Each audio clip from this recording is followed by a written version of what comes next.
सब गाए, मिलकर धूम मचाए।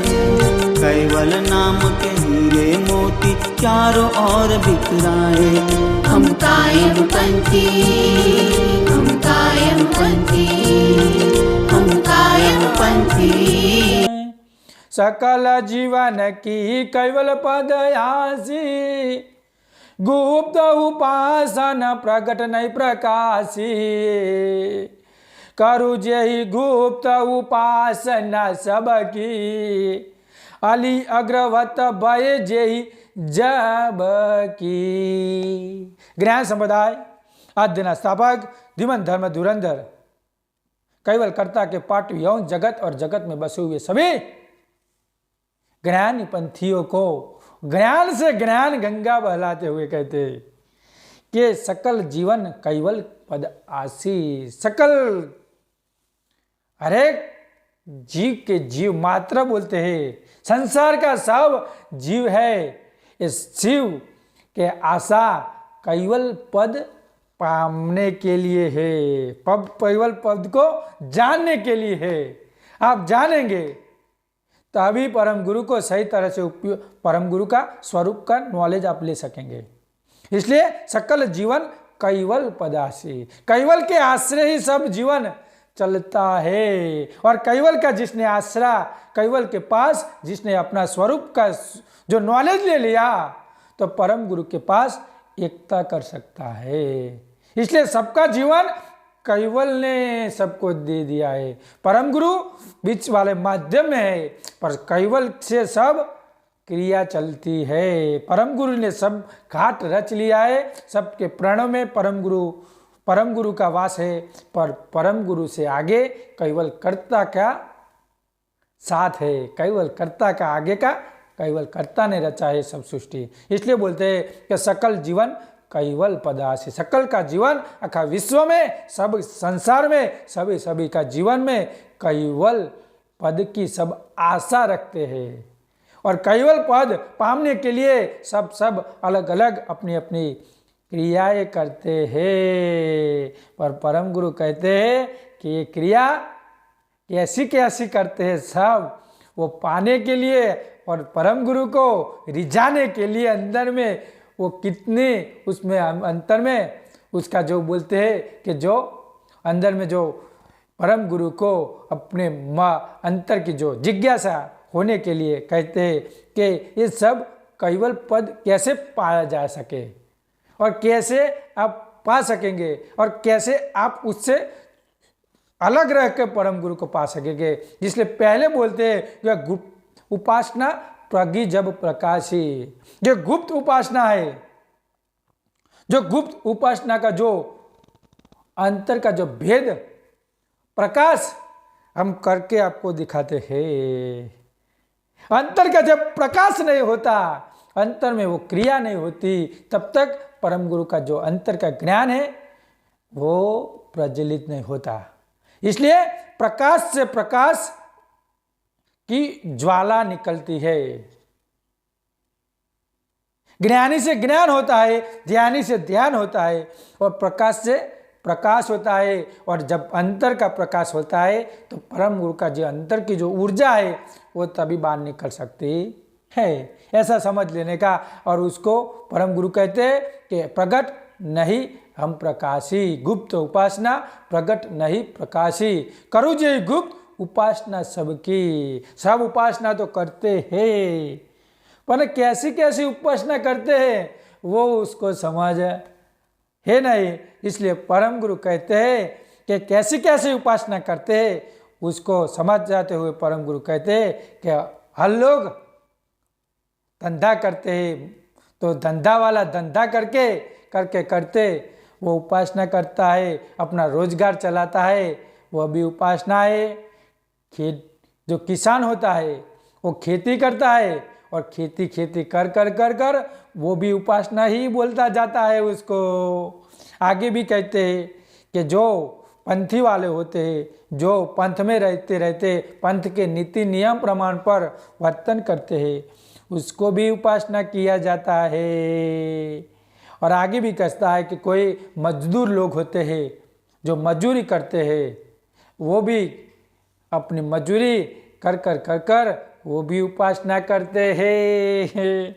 हम घर में सभी लोग के बातचीत करते हैं, सबके साथ हिल मिल के रहते हैं और बात करते करते जो बात होती है उसको भी परम गुरु उपासना ऐसी उपासना कहते हैं और सब उसमें मगसूल हो जाते हैं।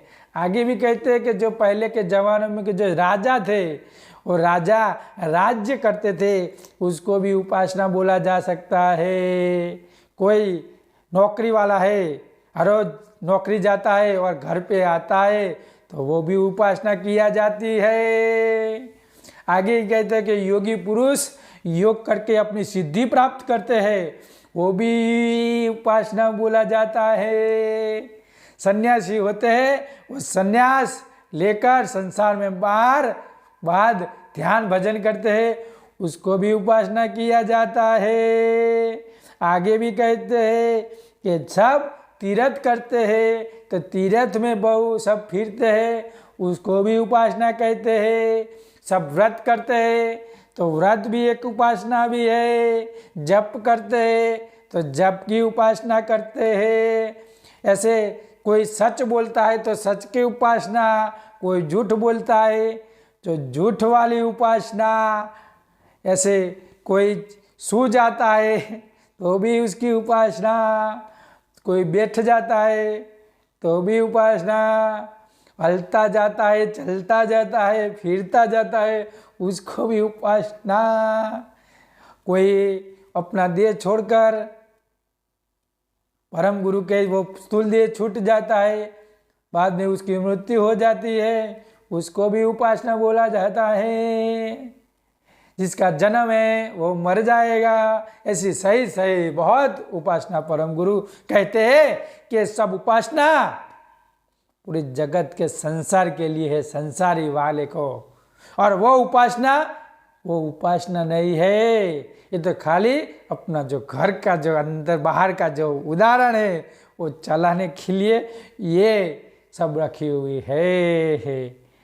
वो उपासना किसी काम में नहीं आएंगी। उपासना अंतर की उपासना, भीतर की उपासना होनी चाहिए। भीतर की जब उपासना होगी तब परम गुरु की प्राप्ति हो सकती है और तभी परम गुरु को आप जान पा सकते हो।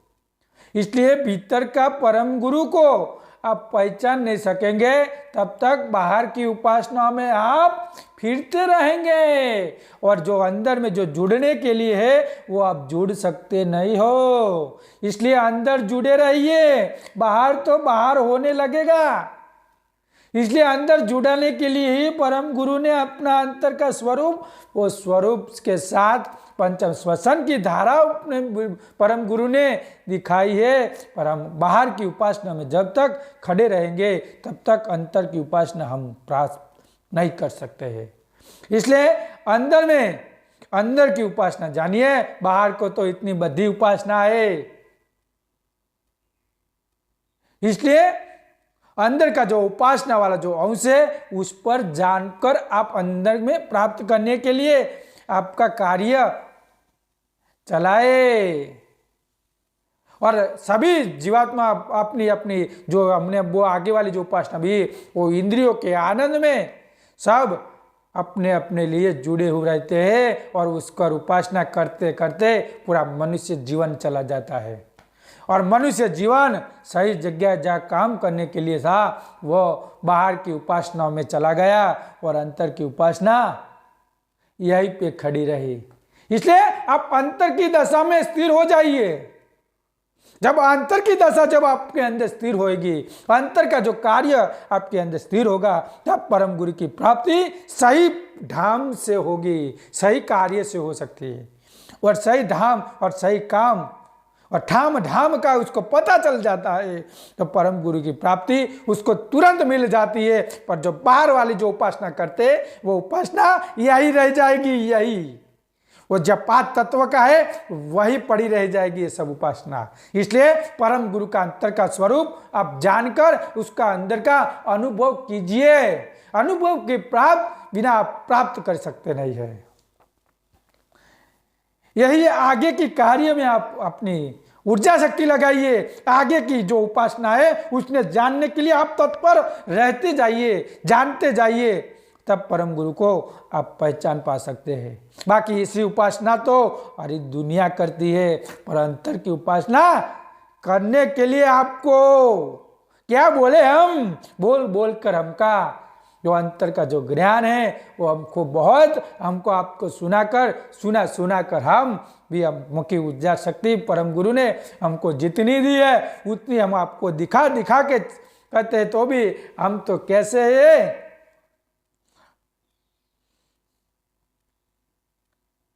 वो सांप होते उसका लिसोटा चला गया, ऐसे जैसे कोई संसार की डारी के पीछे पीछे हम चल जाते हैं और ऐसी सब गति आप पहचान नहीं सकते।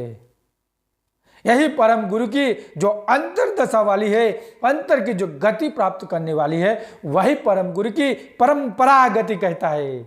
उसको परंपरा गति बोला जाता है। जिसके अंदर के प्रणव के साथ जिन्हें एकता कर ली, उसने प्रणव परंपरा उसने जान ली, और वही परंपरा परम गुरु के श्वास से आगे की जो प्रक्रिया है कि जो अंतर का जो चैतन्य स्वरूप है, वो चैतन्य के साथ जुड़कर परम गुरु का जो अंतर का जो निज स्वरूप में पहचानने वाली जो क्रिया है उसको परंपरा बोला जाता है। और परंपरा वही निज स्वरूप वाली परंपरा, अंदर का जो बीज है उसको बीज को उद्भव गति कर अंतर में से पोतानी अंतर की दशा उजागर कर उसको प्राप्त करने के लिए जो क्रिया मिली है उसको परंपरा बोला जाता है। उसको ही परंपरा की गति उसको पहचान जाती है, और वही परंपरा की गति में परम गुरु की गति को प्राप्त कर सकता है। ऐसा परम गुरु का ज्ञान है। हम बाहर न ढूंढे, अपने अंदर खोजिए, खोजने अपने आप को खोजिए। माप की मानस सार, क्या माप में सब पड़े रहे हो, अंतर में जांच कर देख लिए, सब माप के पूरे जिंदगी चली जाएगी, पर अंतर की दशा में आप देख लीजिए तो परम गुरु आपके समीप है। हम अपनी वाणी, अपनी ऊर्जा शक्ति को यहीं पे हम विराम देते हैं। बोलिए श्रीमंत करुणा सागर भगवान की जय, कैवल धाम की जय, सदगुरु देव की जय, जगत स्थान की जय।